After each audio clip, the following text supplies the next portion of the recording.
आज hello alkene का second part discuss करेंगे। सेकंड पार्ट में सबसे पहले हम देखते हैं SN2 reaction.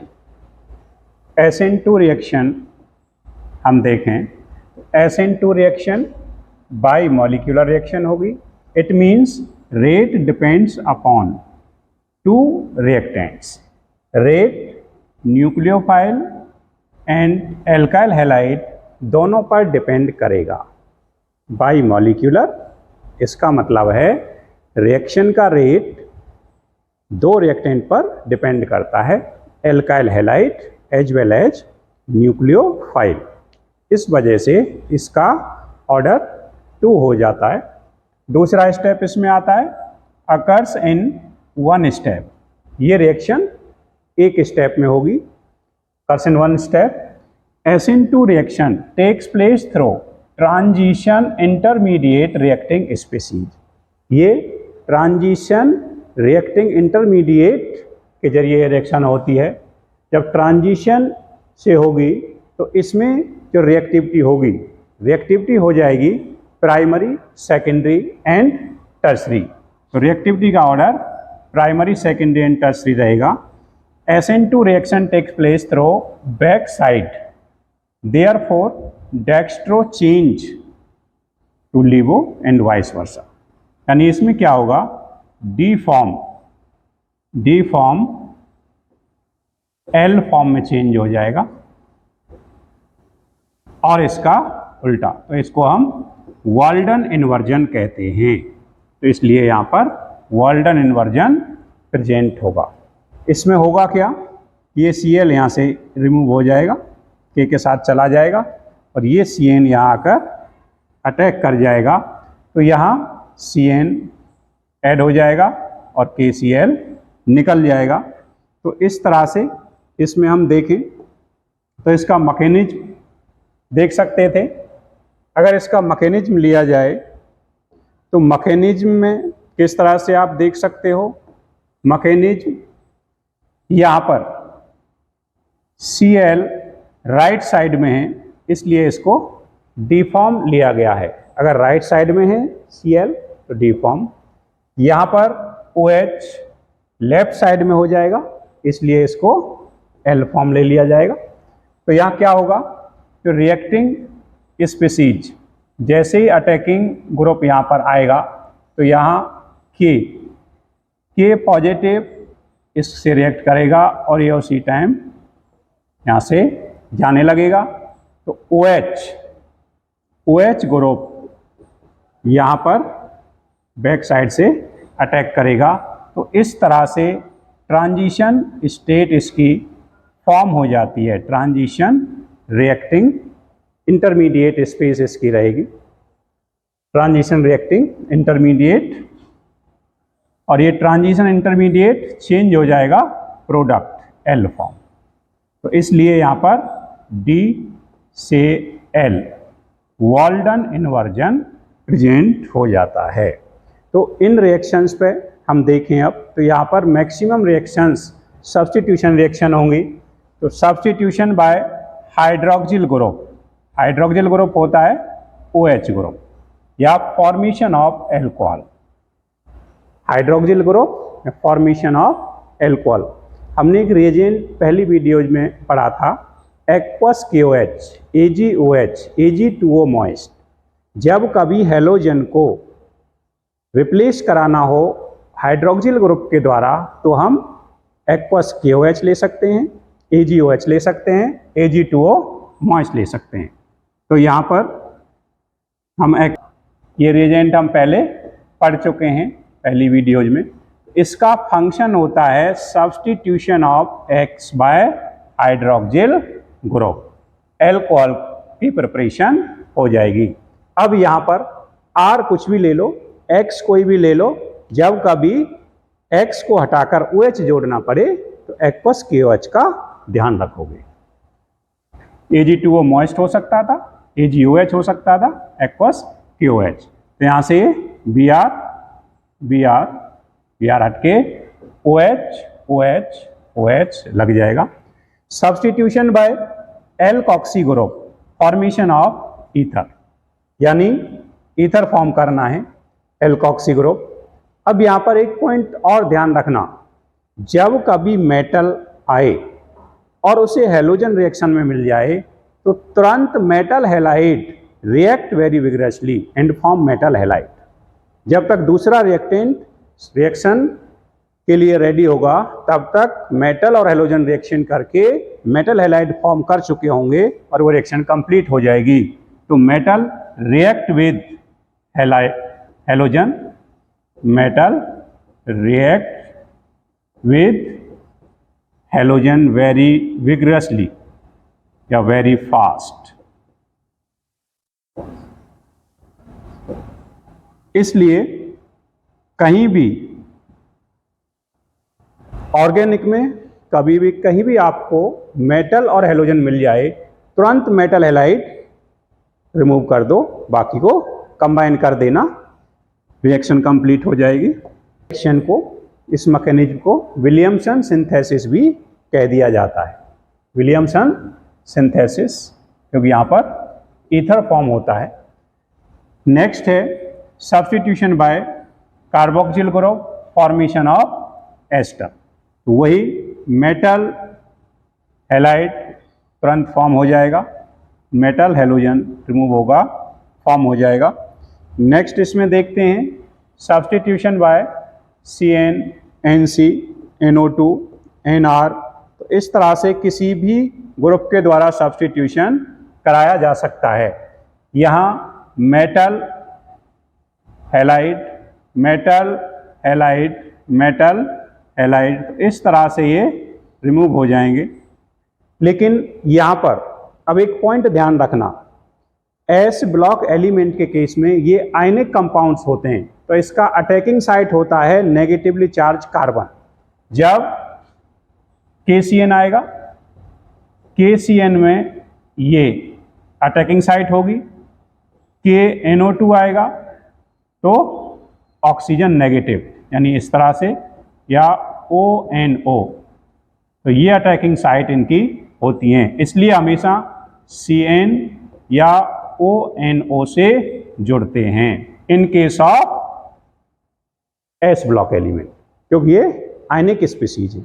But in case of AgCN and AgNO2, these are covalent molecules and the attacking site are lone pair electron of nitrogen atom. तो इस केस में जो अटैकिंग साइट होगी नाइट्रोजन एटम की लोन पेयर होगी, इसलिए NC या NO2 जुड़ेगा। इस पॉइंट को ध्यान रखना है आपने। KCN, KNO2 आयनिक स्पीसीज होने की वजह से negative charge carbon, negative charge oxygen attack करता है। AgCN और AgNO2 कोवेलेंट होने की वजह से इसमें नाइट्रोजन एटम का लोन पेयर अटैक करेगा। तो यहाँ से, इसलिए यहाँ पर CN बना, यहाँ NC बना है। तो इस तरह से हम इनको निकाल देंगे और ये जुड़ जाएंगे, KNO2 और ये सभी। यहाँ पर एक पॉइंट और ध्यान रख सकते थे, तो ये जो CN ग्रुप बना, CN, इस CN का कंप्लीट हाइड्रोलाइसिस अगर करा दें, कंप्लीट हाइड्रोलाइसिस, हमने एक रिएजेंट पढ़ा था डाइल्यूट H2SO4, इसका फंक्शन था एडिशन ऑफ HOH, फिर रिएजेंट हमने पहले पढ़ रखा है। दूसरा पार्शियल हो जाए, पार्शियल हाइड्रोलाइसिस,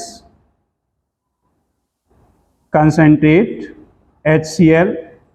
तीसरा रिडक्शन हो जाए,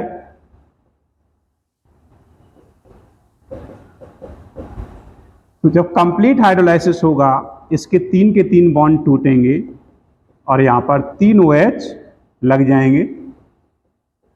तो यहाँ ध्यान रखना है, जब कभी किसी कार्बन एटम पर 2 या 2 से अधिक OH ग्रुप आए तो आपने तुरंत वाटर एलिमिनेट करना है, क्योंकि वो कंपाउंड अनस्टेबल हो जाता है, H2O फॉर्म होकर के यहाँ RCOOH फॉर्म होगा। यहाँ पर पार्शियल में 2 बॉन्ड टूटते हैं, एक बॉन्ड एज सच रहेगा, 2 OH आएंगे, अनस्टेबल बनेगा, वाटर निकलेगा, RCONH2 बन जाएगा। रिडक्शन के केस में क्या हो जाएगा? रिडक्शन के केस में जितनी भी वैलेंसी हैं वो हाइड्रोजन से फुलफिल कर दी जाएंगी। तो इस तरह से ये हो जाएगा, यहाँ अमाइड बन गया, यहाँ एसिड बन गया, यहाँ अमीन्स बन गया।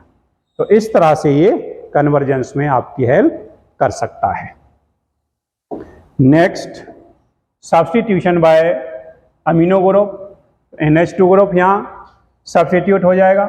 NH2 ग्रुप में क्या है कि H और X यहाँ पर निकल जाता है। H और X जब यहाँ से निकलेगा तो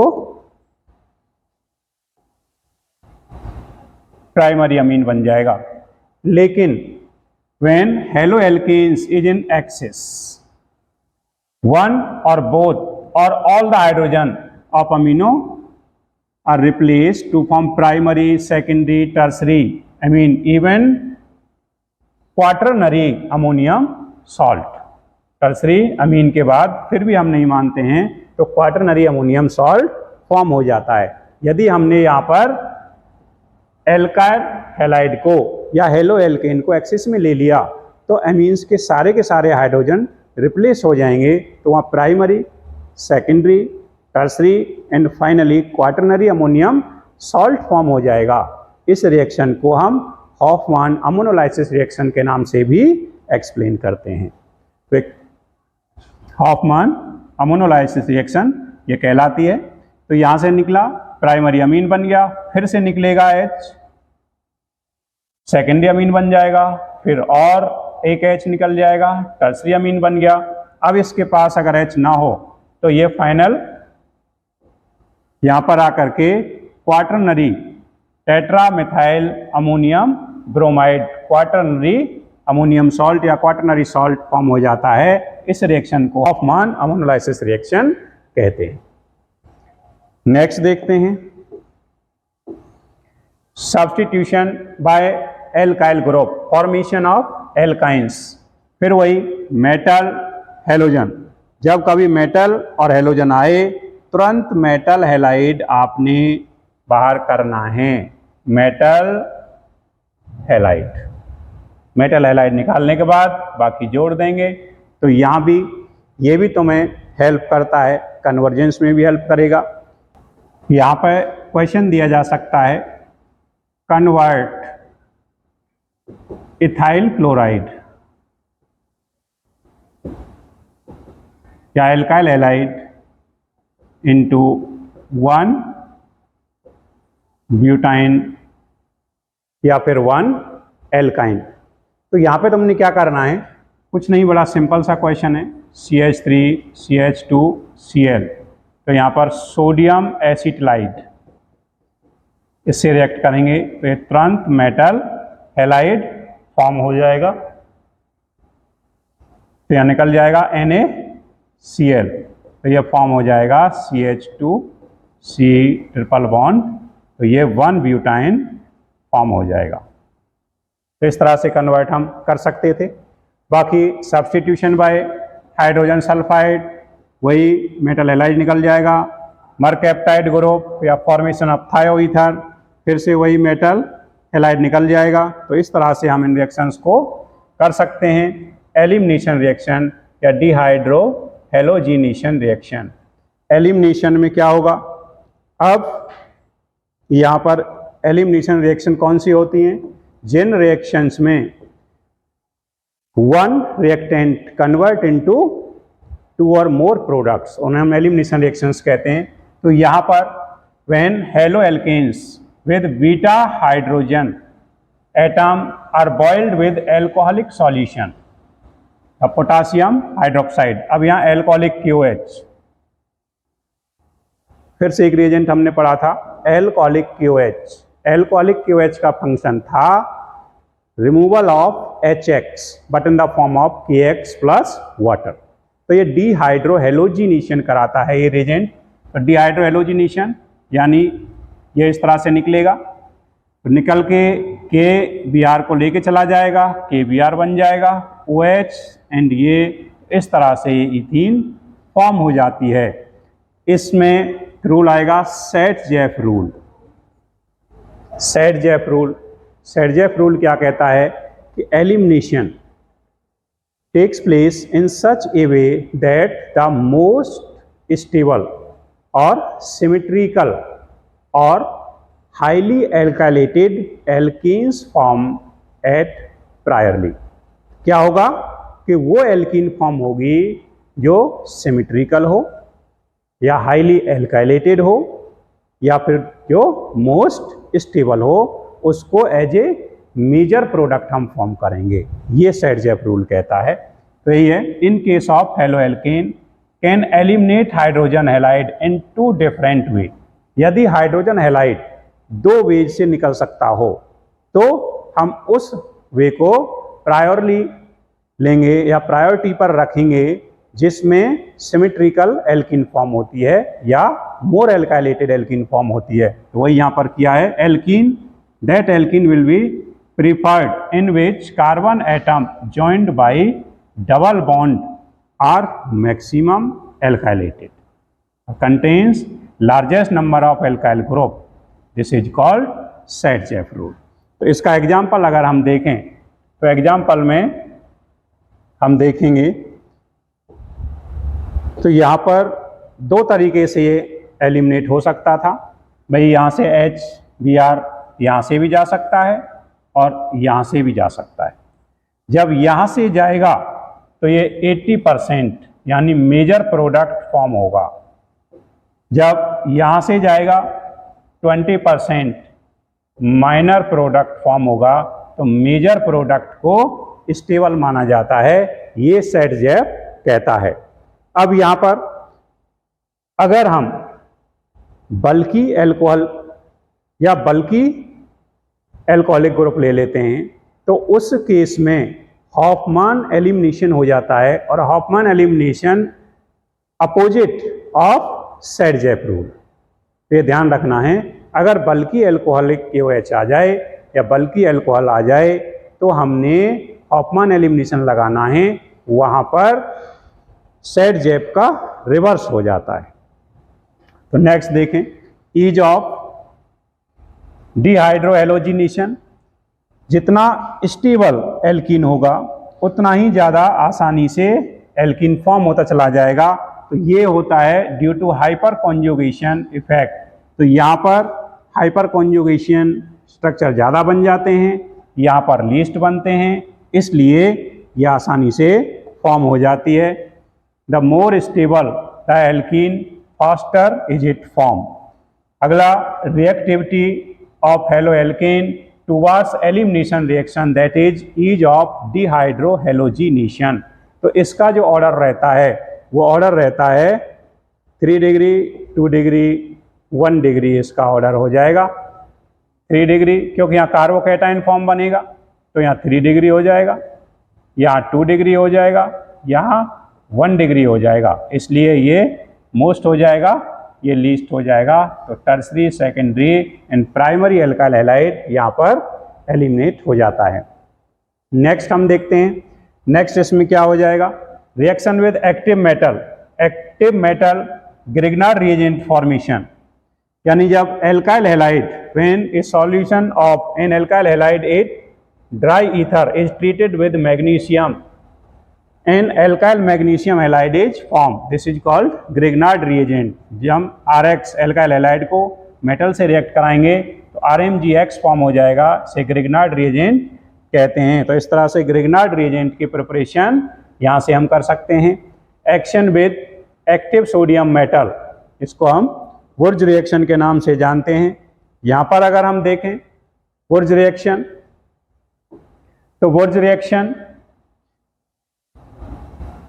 क्या हो जाएगा, इसमें सोडियम मेटल हैलोजन के मॉलिक्यूल से रिएक्ट करेगा तो NaX निकल जाएगा और हायर एल्केन फॉर्म हो जाएगा। Alkyl halide on reaction with active sodium metal in dry ether gives higher alkane, this is called Wurtz reaction.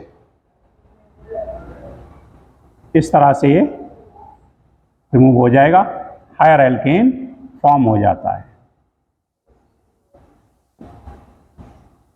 निकल जाएगा। इसमें दो रिएक्शन और आ जाती हैं, एक फिटिग आ जाती है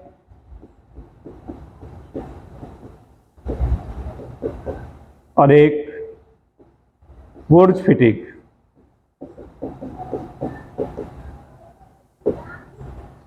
यहां एल की जगह अगर हम एरोमेटिक ले लेते हैं दोनों मॉलिक्यूल्स, तो यहां पर डाइफिनाइल फॉर्म हो जाता है, तो इसे कहते हैं Fittig. If both molecules are aliphatic, then Wurtz reaction. If both molecules are aromatic, then Fittig reaction. If one aromatic and one aliphatic, then Wurtz Fittig. तो इस तरह से ये रिएक्शन फॉर्म हो जाएगी। आगे हम देखें, एक्टिव मेटल लिथियम के साथ रिएक्ट करके ये लिथियम इथाइल लिथियम बन जाता है। सोडियम और लेड की प्रेजेंस में tetraethyl lead negative catalyst का भी काम करता है और ये anti knocking agent, gasoline, petroleum, इन सभी में एंटी नॉकिंग एजेंट के तौर पर यूज किया जाता है टेट्रा इथाइल लेड को। नेक्स्ट है reduction of alkyl halide. Reduction कर दिया जाए, रिडक्शन में क्या होगा, एक्स बी आर हट जाएगा, बी आर मॉलिक्यूल हट के H लग जाएगा, क्योंकि रिडक्शन का मीनिंग क्या था, removal of electronegative element and addition of electropositive. यानी यहाँ इलेक्ट्रोनेगेटिव कौन है, हेलोजन एटम, हेलोजन एटम हटेगा, और इलेक्ट्रो पॉजिटिव कौन है, हाइड्रोजन, हेलोजन हटके वहाँ पर हाइड्रोजन ऐड हो जाएगा। तो इस तरह से रिडक्शन होकर के ये एल्कीन में कन्वर्ट हो जाता है, इथेन यहाँ पर फॉर्म हो जाएगा। आगे हम देखते हैं रीअरेंजमेंट, आइसोमेराइजेशन रिएक्शन हो सकती है। यदि हम एल्काइल हैलाइड को AlCl3 573 केल्विन पर हेलोजन कैरियर की प्रेजेंस में हीट कराते हैं तो ये रीअरेंज होकर के मोर स्टेबल मॉलिक्यूल फॉर्म कर लेता है। तो यहाँ पे इस तरह से ये बन जाएगा। तो यहाँ फर्स्ट है, यहाँ सेकंड आ जाएगा, फर्स्ट है सेकंड, तो ये मॉलिक्यूल रीअरेंज हो जाता है। Next chemical properties of haloarenes. अब यहाँ एक क्वेश्चन आ जाता है हेलोएरीन्स की केमिकल प्रॉपर्टीज में। क्या क्वेश्चन आ जाएगा, पूछा जाता है, कई बार बोर्ड्स में भी पूछ लिया जाता है। तो यहाँ से आपने ध्यान रखना है कि जो बोर्ड में पूछा जाता है ये क्वेश्चन पूछा जाएगा aryl halides are less reactive than alkyl halide. Aryl halide alkyl halide से कम रिएक्टिव होते हैं, क्यों? तो इसके 3 या 4 पॉइंट आप दे सकते हो।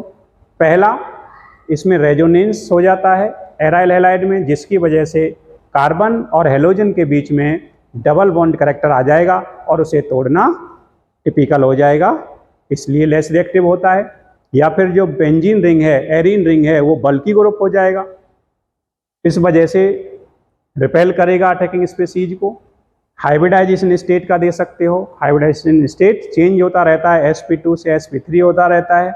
तो इस तरह से इनकी, तो क्वेश्चन है हेलो एल्केन, हेलो एरीन्स में देखा जाए तो haloarenes are chemically less reactive than haloalkanes. किसकी वजह से? फर्स्ट है रेजोनेंस, तो यहाँ पर रेजोनेंस हो जाएगा, there is delocalization of pi electron clouds, delocalization of pi electrons in haloarenes, so these stabilize by resonance। तो हम इस तरह से ये जो लॉन पेयर है यहाँ पर आएगा इस तरह से नेगेटिव, फिर ये नेगेटिव यहाँ आ जाएगा, ये इधर चला जाएगा, फिर ये इधर आ जाएगा,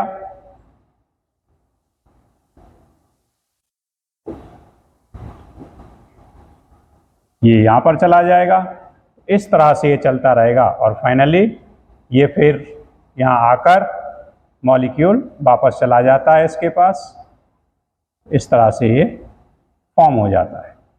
तो रेजोनेंस स्टेबलाइज। अब रेजोनेंस की वजह से यहाँ पर डबल बॉन्ड करैक्टर आ जाता है। डबल बॉन्ड करैक्टर की वजह से इसमें शॉर्टनिंग ऑफ बॉन्ड लेंथ हो जाती है, stability to aryl halide, as a result bond cleavage becomes difficult. इस डबल बॉन्ड करैक्टर की वजह से बॉन्ड लेंथ रिड्यूस हो जाएगा, बॉन्ड स्ट्रेंथ बढ़ जाएगी और उस बॉन्ड को तोड़ना टिपिकल हो जाएगा, जिसकी वजह से इसकी रिएक्टिविटी रिड्यूस हो जाती है। Different hybridisation state sp2 and sp3 की वजह से ऐसा हो जाता है। Polarity of carbon halogen bond is less in aryl halide as compare to alkyl halide. Aryl halide में जो बेंजीन रिंग है उसकी इलेक्ट्रोनेगेटिविटी ज़्यादा होने की वजह से एराइल रिंग और कार्बन दोनों के बीच में इलेक्ट्रोनेगेटिव डिफरेंस कम हो जाएगा, उसकी वजह से भी ये बॉन्ड लेस पोलर होगा और आसानी से नहीं टूटेगा, जबकि एल्काइल हैलाइड में ज़्यादा होता है तो वो बॉन्ड आसानी से टूट जाएगा। Repulsion between electron rich attacking nucleophile and electron rich arene ring. जो एरीन रिंग है उसमें बल्कि नेचर होने की वजह से इलेक्ट्रॉनिक रिपल्सन ज़्यादा हो जाएगा एल्काइल हैलाइड के कंपैरिजन में, तो इस वजह से भी ये आसानी से रिएक्ट नहीं करते हैं। तो ये 4 रीजन इसके हो सकते हैं। नेक्स्ट हम देखें nucleophilic substitution of ring, replacement of hydroxyl group. भाई अब यहां पर हम यूज कर सकते थे पे NaOH aqueous KOH aqueous NaOH। Function क्या था, X हट के OH जुड़ जाएगा। एल्काइल हैलाइड में X एक्वस KOH से आसानी से रिप्लेस हो गया था, लेकिन एराइल हैलाइड लेस रिएक्टिव होने की वजह से यहाँ पर हाई टेम्परेचर हाई प्रेशर लेना पड़ेगा, और ये इसलिए यहाँ पर एक्सट्रीम कंडीशंस ली जाती हैं जिससे ये रिएक्ट करेगा और फिर डाइल्यूट से ये ब्रेक होकर नॉल हो जाएगा। Substitution by amino group same उसी तरह से Cl ब्रेक होगा, NH2 यहाँ लगेगा, एक्सट्रीम कंडीशंस एनिलीन बन जाएगा। तो यहाँ पर सब्स्टिट्यूशन हो सकता है। सब्स्टिट्यूशन बाय साइनो ग्रुप वही सेंडमेयर का स्पेशल केस है ये भी, तो इसमें भी ये आसानी से सब्स्टिट्यूट हो जाता है। Cn इस पे लग जाएगा, Cn फॉर्म हो गया। Cn लगते ही हमने अभी 3 कंप्लीट, इनकम्प्लीट, रिडक्शन। कंप्लीट में क्या बनता था, कार्बोक्सिलिक एसिड, यहाँ एसिड फॉर्म होता है, यहाँ पर एमाइड फॉर्म होता है, यहाँ पर प्राइमरी एमीन्स फॉर्म होता है। तो ये ध्यान रखना है, कार्बोक्सिलिक एसिड, एमाइड, एमीन्स, तो इसका ध्यान रखना है। एक यहाँ से भी क्वेश्चन कई बार आ जाता है, 2023 में क्वेश्चन यहाँ से नीट में आया हुआ है, तो वहाँ पर वही मॉलिक्यूल पूछा गया था कि भाई किस में प्राइमरी अमीन फॉर्म नहीं होगा। तो आपने इस तरह के क्वेश्चंस पर ध्यान देना है कि जब कभी सिचुएशन इस तरह से है, NC कोई ग्रुप यहाँ आ रहा है और आप उसका रिडक्शन करा रहे हैं, तो यहाँ पर सेकेंडरी अमीन फॉर्म होता है। तो ये क्वेश्चन PYQ में कराएंगे, आज का क्वेश्चन में देंगे क्वेश्चन। तो यहाँ पर ध्यान रखना कि वहाँ पर 3 मॉलिक्यूल इस तरह के थे जिनमें प्राइमरी अमीन बन रहा था, और एक ग्रुप ये वाला ग्रुप था और इसका रिडक्शन कराने पर प्राइमरी अमीन नहीं। और यही क्वेश्चन था कि which one of the following reaction does not gives primary amine, 2023 में क्वेश्चन आया था। तो इस चीज को, इस ग्रुप को आप ध्यान रखोगे। रिएक्शन विद मेटल, ग्रिग्नाइट फॉर्म हो जाएगा, नाइल मैग्नीशियम ब्रोमाइड, अभी थोड़ी देर पहले किया था एल्काइल हैलाइड में, एराइल हैलाइड में, दोनों में ही मैग्नीशियम के साथ ड्राई ईथर में जब रिएक्शन होगी तो ग्रिग्नाइट रिएजेंट फॉर्म हो जाता है। इसके बाद दूसरा हम चलते हैं लिथियम, तो लिथियम जुड़ जाएगा, सोडियम, सोडियम फिटिक रिएक्शन हो जाएगा, अभी किया है। अगर aliphatic molecules active sodium metal से ड्राई ईथर में रिएक्ट करते हैं तो वुर्ज रिएक्शन होता है। इफ एराइल हैलाइड रिएक्ट करते हैं एक्टिव सोडियम मेटल से, डाइफिनाइल फॉर्म होता है, तो उसे फिटिक रिएक्शन कहते हैं। एक एराइल हैलाइड और एक एल्काइल हैलाइड दोनों का मिक्सचर रिएक्ट करता है एक्टिव सोडियम मेटल से ड्राई ईथर में, तो एरा एल्काइल्स फॉर्म होगा, इसमें वुर्ज और फिटिक रिएक्शन फॉर्म हो जाती है। तो इस तरह से ये तीनों रिएक्शन फिटिक रिएक्शन हो जाएगी, वुर्ज फिटिक रिएक्शन हो जाएगी। रिडक्शन अभी पढ़ा, हेलोजन मॉलिक्यूल निकलेगा, H जुड़ेगा, बेंजीन फॉर्म हो जाएगी। तो इस तरह से हम यहाँ कर सकते थे। नेक्स्ट टॉपिक हमारा आ जाता है रिंग सब्स्टिट्यूशन। रिंग सब्स्टिट्यूशन ये GOC में हम पढ़ते हैं, इसका ortho para Meta directing nature. तो यहाँ पर जब हम इस ग्रुप को देखते हैं, इस ग्रुप में अगर देखें तो इस ग्रुप में क्या मिलेगा हमें, इस ग्रुप में जब हम देखते हैं तो इस ग्रुप का जब रेजोनेटिंग स्ट्रक्चर देखेंगे तो ये +R या फिर +M ग्रुप है, ये लॉन पेयर इधर आते हैं, तो ये कॉन्जुगेट सिस्टम की तरफ ये आता है। तो यहाँ पर जब देखते हैं तो इसमें इलेक्ट्रॉन डेंसिटी या तो ऑर्थो पर आती है या फिर और आगे जब चलेंगे तो ये पैरा पे आ जाएगी। इसलिए ऑर्थो और पैरा। तो यहां पर जब हम देख रहे हैं रेजोनेटिंग स्ट्रक्चर्स में electron density increases at ortho and para position and the attacking species, जो अटैक करने वाली स्पीसीज है, is an electrophile, it means electron deficient chemical species which attack on electron rich carbon center. That's why these groups shows ortho and para directing nature. क्या होगा जब इसका resonating structure देखेंगे, electron density ortho और para पर increase हो जाएगी और जो आने वाला अटैक करने वाला ग्रुप है वो इलेक्ट्रोफाइल है, इलेक्ट्रॉन की कमी वाला स्पीसीज है, इलेक्ट्रॉन की कमी वाला ग्रुप है, वो वहां अटैक करेगा जहां पर इलेक्ट्रॉन की अधिकता होगी। इसलिए ये ऑर्थो और पैरा पर अटैक करता है, इसलिए इसको हम ऑर्थो एंड पैरा डायरेक्टिंग कहते हैं। Halobenzene resonance electron density increases at ortho and para position due to which halogen atom is ortho and para directing in nature. तो यहाँ पर हेलोजिनेशन जब होगा ऑर्थो क्लोरोबेंजीन या ऑर्थो पैरा क्लोरोबेंजीन, तो यहां पर फॉर्म हो जाएगा। यहां पर एक पॉइंट और ध्यान रखना है, क्या ध्यान रखेंगे भाई, इसमें कई बच्चों को ये मिसकॉन्सेप्ट रहता है कि ऑर्थो क्या है। अगर ग्रुप के रेस्पेक्ट में देखा जाए, मान लो यहां ये ग्रुप लगा हुआ है, हेलोजन लगा हुआ है, यहां 1 है और यहां 2 है, तो 1 के रेस्पेक्ट में 2 ऑर्थो होता है, चाहे ये हो जाए, चाहे यहां पर आ जाए, चाहे इस तरह से हो जाए, क्योंकि हमने IUPAC में भी किया है। तो 1 के रेस्पेक्ट पर 2, तो ये सभी ऑर्थो कंडीशन हैं। तो हमेशा ध्यान रखना 1 के रेस्पेक्ट में 2 ऑर्थो रहेगा, चाहे ग्रुप कहीं भी है, वहीं से स्टार्टिंग होगी।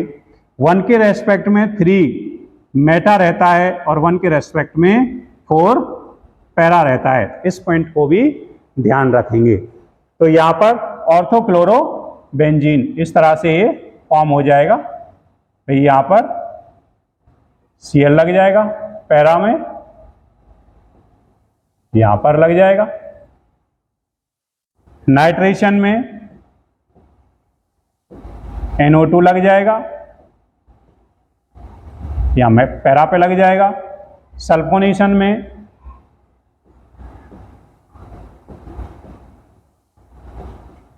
SO3H फोनिक एसिड लग जाएगा। एल्काइलेशन में R ग्रुप मिथाइल एल्काइल लग जाएगा। ऑर्थो पैरा एसाइलेशन में COCH3 या COR लग जाएगा। तो इस तरह से कंपाउंड फॉर्म हो जाएंगे। एल्काइलेशन, एसाइलेशन, इसको फ्रीडल क्राफ्ट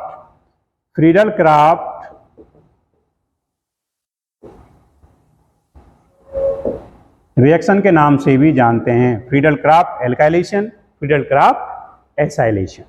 तो इस तरह से इसका सब्स्टिट्यूशन हो सकता था। उसके बाद trichloromethane, chloroform, trihalo compounds preparation के लिए यहाँ पर reagent NaOH, Cl2, NaOCl, OCl negative, Cl2OH, Cl2 alkali. तो इसमें ये एक रिएजेंट है, जब कभी ये आए NaOH प्लस Cl2 या OCl आ जाए या फिर Cl2 ऑब्लिक एल्कली आ जाए तो ट्राई हैलाइड्स कंपाउंड फॉर्म होगा। NaOH प्लस I2 आ जाए, आयोडोफॉर्म बन जाएगा। NaOH प्लस Br2 आ जाए, ब्रोमोफॉर्म बन जाएगा। NaOH प्लस Cl2 आए, क्लोरोफॉर्म बनेगा। तो यहाँ से हम इस रिएक्शन को देख सकते हैं। तो फंक्शन क्या रहता है इसका कि oxidation of only alcohol, alcohol का ये रिएजेंट ऑक्सीडेशन कराता है और हेलोजन ऐड करता है। दो इसका काम है। अगर I ऐड करना है तो I ले लेंगे, Br ऐड करना होगा तो Br ले लेंगे। अब यहाँ से फिर क्वेश्चन आ जाता है कई बार कि which one of the following reaction species gives hello form reaction या फिर does not gives hello form reaction. तो ये ध्यान रखना, एल्डिहाइड में सिर्फ एसिड एल्डिहाइड ही हेलो फॉर्म रिएक्शन देता है और कोई एल्डिहाइड नहीं देगा। कीटोन के केस में एक साइड में ये ग्रुप होना जरूरी है, बाकी यहां पर चाहे कुछ भी हो। प्राइमरी अल्कोहल में सिर्फ इथेनॉल, बाकी नहीं देंगे, चाहे आयोडोफॉर्म रिएक्शन हो, आयोडोफॉर्म टेस्ट हो, हेलोफॉर्म रिएक्शन हो, हेलोफॉर्म टेस्ट हो। तो इस कई नामों से ये आ जाता है। एल्डिहाइड में सिर्फ एसिड एल्डिहाइड देगा। कीटोन में एक साइड में अल्फा कंटेनिंग CH3 ग्रुप होना चाहिए था। प्राइमरी अल्कोहल में सिर्फ इथेनॉल देगा। सेकेंडरी अल्कोहल में फिर वही कंडीशन है, एक साइड में CH3 आना चाहिए, यहाँ CH3 होना चाहिए, बाकी चाहे कुछ भी हो। और टर्शरी अल्कोहल नहीं देता है। तो इस तरह से भी क्वेश्चन आ जाता है कि which one of the following molecule gives haloform reaction और आयोडोफॉर्म टेस्ट और haloform test. Next, preparation of chloroform from haloform reaction. Haloform reaction से आसानी से बना सकते हैं। एल्डिहाइड NaOH प्लस Cl2 तो यहाँ क्लोरोफॉर्म बन जाएगा। NaOH प्लस I2 लेते तो यहाँ आयोडोफॉर्म बन जाता। Br2 लेते तो ब्रोमोफॉर्म हो जाएगा। By the chlorination of methane, methane का क्लोरीनेशन करा दिया जाए तो इस तरह से भी क्लोरोफॉर्म फॉर्म हो जाता है। Reduction of carbon tetrachloride, reduction एक मॉलिक्यूल हटाकर भी क्लोरोफॉर्म बनाया जा सकता था। Chemical properties of chloroform. अब यहाँ से फिर एक क्वेश्चन आ जाता है कि केमिकल प्रॉपर्टीज हेलोफॉर्म रिएक्शन में क्लोरोफॉर्म की क्या होंगी। तो इसमें आता है कि क्वेश्चन आएगा during the preservation of chloroform why we place chloroform in dark coloured bottles by fill up to brim, गर्दन तक उनको भर दिया जाता है, and add small amount of ethanol. Dark coloured bottle में क्यों रखा जाता है? क्योंकि सनलाइट ना आए, फोटोकेमिकल एक्शन ना हो। गर्दन तक क्यों भर दिया जाता है? जिससे कि जितना भी उसके पास एयर है सारा का सारा एलिमिनेट हो जाए। उसके बाद भी इथेनॉल क्यों ऐड किया जाता है? अगर इसमें एयर रह भी जाती है, ऑक्सीजन आ भी जाती है, तो उसमें जो फॉस्जीन एक जहरीली गैस फॉर्म होती है, इथेनॉल उससे रिएक्ट करके उसको नॉन पॉइजनस कंपाउंड्स में ब्रेक कर देता है। तो इसलिए हम क्लोरोफॉर्म को प्रिजर्व करते समय उसमें स्मॉल अमाउंट में इथेनॉल ऐड कर देते हैं, कंप्लीट बॉटल को भर के रखते हैं और डार्क कलर बॉटल में रखते हैं। क्यों? क्योंकि जब ऑक्सीडेशन होता है तो ऑक्सीडेशन जब भी होगा क्लोरोफॉर्म का तो एक जहरीली फॉस्जीन गैस फॉर्म होती है। कौन सी गैस फॉर्म होती है? फॉस्जीन। तो ये फॉस्जीन पॉइजनस गैस है, दम घुटने की वजह से इसमें डेथ हो जाती है। तो small amount of alcohol mix with chloroform to prevent it because alcohol decompose phosgene into HCl H। तो ये phosgene है, ये इथेनॉल है, ये मॉलिक्यूल इसको इस तरह से डिकम्पोज कर देते हैं और डाई इथाइल कार्बोनेट फॉर्म हो जाएगा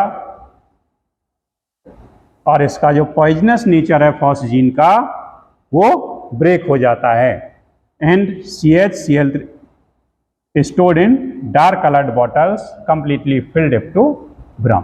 तो यहाँ से क्या क्वेश्चन आ सकता है, प्रिजर्वेशन करते समय इसको डार्क कलर बॉटल में रखते हैं, पूरा ब्रम तक फिल कर देते हैं और स्मॉल अमाउंट में इथेनॉल ऐड कर देते हैं इस फॉस्जीन से बचाने के लिए। आगे चलते हैं, रिडक्शन में आप देख सकते हैं X हटाना है, H जोड़ना है, X हटेगा H जुड़ जाएंगे। एक्वस की OH अभी बताया था, 3 यहां पर जुड़ जाएंगे। एक्वस की OH का फंक्शन क्या था कि इसमें OH जुड़ते चले जाते हैं, यहां से ये 3 CH 3 OH यहां जुड़ेंगे और 3 OH जुड़ते ही ये अनस्टेबल होगा और इस तरह से इसमें से वाटर निकल करके ये फॉर्म हो जाएगा, या फिर ये K इसके साथ रिएक्ट करके सॉल्ट फॉर्म हो सकता है Ag। ये रिएक्शन इंपॉर्टेंट है।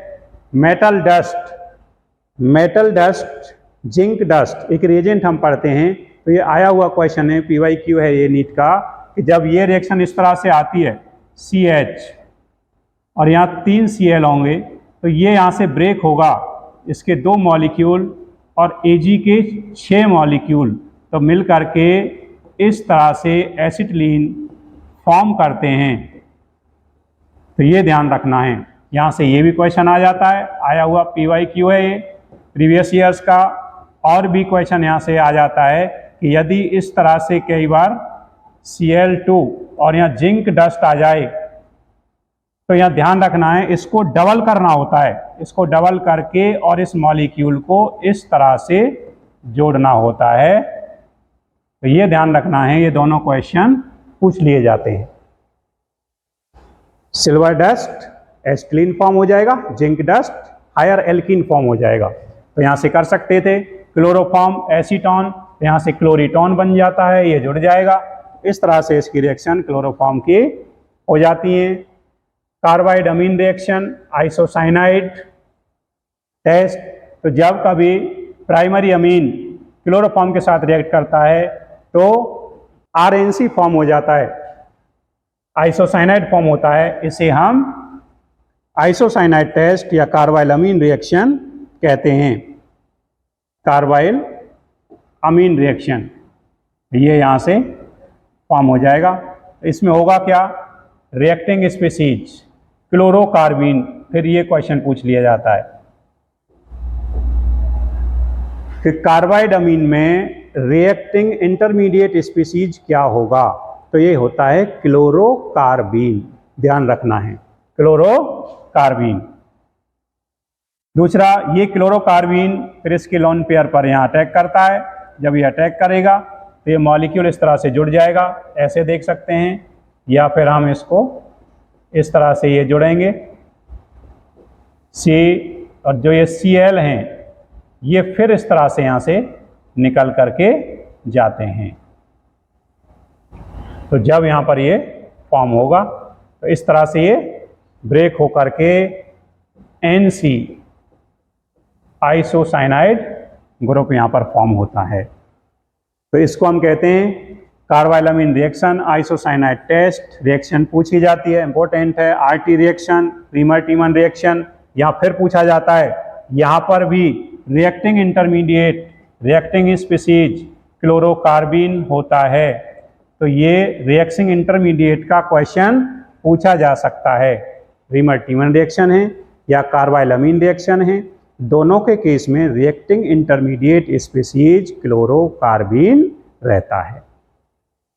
तो ये क्लोरोकार्बीन बनेगा, ये फिर इस पे अटैक करता है, अटैक करके जुड़ेगा। किस तरह से जुड़ता है एक बार इसे भी देख लेते हैं। यहाँ पर पहले तो CHCl3 KOH के साथ रिएक्ट होगा तो यहाँ CCl2 क्लोरोकार्बन फॉर्म हो जाएगा।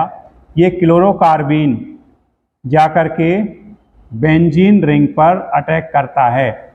जब ये अटैक करेगा तो यहाँ पर ये जुड़ जाएगा इस बॉन्ड पर। जब ये जुड़ने के बाद फिर से जो एक्वस KOH है CHCl2, जब एक्वस KOH बन जाएगा वाटर निकलने के बाद, तो यहाँ पर ये 2Cl निकलेंगे और यहाँ पर 2 OH ऐड हो जाएंगे। वह अनस्टेबल होगा तो इसमें से वाटर फॉर्म एलिमिनेट हो जाएगा, वाटर निकल जाएगा। तो इस तरह से सैलिसैल्डिहाइड फॉर्म हो जाएगा। तो ये RT रिएक्शन फॉर्म होती है, ध्यान रखना है। अगर CCl4 ले लिया तो यहाँ पर CCl2 की जगह यहाँ पर CCl3 जुड़ जाएगा, 3 OH जुड़ेंगे, अनस्टेबल होगा और उस केस में COOH फॉर्म हो जाता है, हो जाएगा। यूजेज इंडस्ट्री में chloroform used as an important solvent particularly for fat alkaloids, तो इनके लिए यूज कर सकते हैं। उसके बाद आयोडीन, वैक्स, रबर, इनको डिजोल्व करने के लिए it is used as an anaesthetic. पहले पुराने टाइम में इसको एनेस्थीसिया के तौर पे भी, किसी को गैरोस करना है या लैब्स में डायसेक्शंस के दौरान फ्रॉग्स को, रेट्स को एनेस्थीसिया देते थे, वहाँ भी इसको यूज करते थे। पहले मेडिसिन या फिर मेडिकल फील्ड में भी इसको यूज कर लिया जाता था। यूज्ड इन मेडिसिन्स, कुछ मेडिसिन्स में आज भी यूज होती है। Used in the production of freons, refrigerant, इनके प्रोडक्शन में यूज होता है। It is use in the preparation of riton, इनमें ये यूज होता है। उसके बाद आ जाता है हमारा DDT सिंथेसाइज किया जाता है, तो इसका भी क्वेश्चन आ जाता है। Heating a mixture of chloral with chlorobenzene, chlorobenzene के साथ मिक्सचर हीट किया जाए तो इस तरह से ये मॉलिक्यूल फॉर्म हो जाता है। और ये DDT para dash dichloro diphenyl trichloro ethane, DDT। IUPAC भी पूछ लिया जाता है कई बार, तो यहाँ से इस पर भी क्वेश्चन आ जाता है। कई बार इसका सिंपल नेम, ये DDT की फुल फॉर्म भी पूछ ली जाती है, DDT, तो DDT ये भी हो जाएगा। तो इस तरह से पूछा जाता है। ये कंसनट्रेट सल्फ्यूरिक एसिड, वाटर निकल जाएगा, वाटर निकलेगा तो इस तरह से ये DDT फॉर्म हो जाता है। It is used as an insecticide. The use of DDT increase enormously after the world war second because of its effectiveness against mosquito that spread malaria. Malaria फैलाते हैं, उसको डैमेज करने के लिए, किल करने के लिए यूज कर लिया जाता है। तो इस तरह से DDT हो जाएगा। आगे हम देखते हैं CCl4 मीथेन से क्लोरीनेशन करा के बना सकते हैं, क्लोरोफॉर्म से क्लोरीनेशन करा के बना सकते हैं, कार्बन डाइसल्फाइड से क्लोरीनेशन करके बना सकते हैं। इसकी रिएक्शंस भी उसी तरह से, रेड रिडक्शन अगर इस कराएं तो Fe + HCl रिड्यूस करा देंगे तो क्लोरोफॉर्म बन जाएगा। एक्वस KOH के साथ करेंगे K2CO3 बन जाएगा, क्योंकि CCl4 है, 4 के 4 Cl हटेंगे, 4 OH ऐड हो जाएंगे, अनस्टेबल होगा, वाटर निकल जाएगा। उसके बाद SbF2SbCl5 फ्रियोन्स फॉर्म हो जाएंगे। यहाँ H2O स्टीम के साथ फॉस्जीन फॉर्म हो जाएगा, SbF2SbCl5 फ्रियोन्स फॉर्म हो जाएगा, HFSP, यहाँ भी फ्रियोन्स फॉर्म होगा, C6H5OH। तो यहाँ पर अभी हमने पढ़ा था salicylic acid, RT reaction, Reimer Tiemann reaction हो जाएगा। यूज्ड इन एक्सटिंग्विशिंग फायर, आग बुझाने में CCl4 का इसको यूज कर लिया जाता है, फायर एक्सटिंग्विशर के तौर पर यूज कर लेते हैं। CCl4 रेजिस्ट हाइड्रोलाइसिस, क्योंकि ये हाइड्रोलाइसिस का नहीं होता, ये भी क्वेश्चन आ जाता है कि resist hydrolysis due to absence of d orbital, तो ये हाइड्रोलाइज नहीं होता। With boiling water due to non availability of d orbital. CCl4 is an anti-helminthes medicine against hookworm, anti worms भी इसको यूज कर देते हैं। हेलमिंथेस को ये डैमेज करता है, किल करता है। It is used in preparation of freons. और इसका लास्ट टॉपिक हमारा हो जाता है फ्रियॉन्स। फ्रियॉन्स में क्या आ जाएगा? फ्रियॉन्स होते हैं CFC, it is chlorofluoro derivatives of methane and ethane. CFC chlorofluoro derivatives used refrigeration and air conditioning. It is non-toxic, odorless and non-rusting.